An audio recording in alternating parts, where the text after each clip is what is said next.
want to go over this Power Wagon to Trx4m conversion I've got here. The kit will come with a new rear mount here for the body, the ESC and shock mount on here, the front bumper and body mounts here as well. The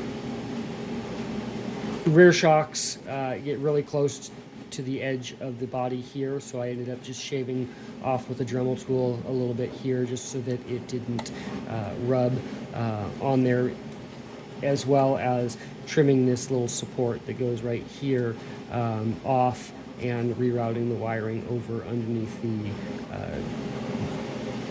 rear view mirror bracket over here instead, just to get the wiring a little further out of the way. And so the kit will come with the shorter screw that you need here on the back, as well as longer screws to go through the shock mounts all the way through and into the front support here. There comes with a few magnets on here. There was 2 thicker ones and then 4 thinner ones. The 4 thinner ones go inside the mount here, where the thicker ones would mount onto the top up here.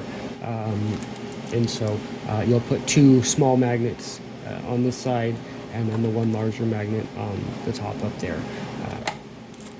So otherwise pretty much just bolts all together, but there are some tight clearances on these shocks here, so I did trim that there a little bit, as well as removing that mount here that clips the wiring in place.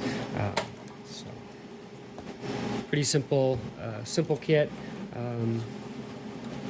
to be able to run a little bit wider width and a little bit sharper steering angles on there, but it gives you a fairly stock appearance.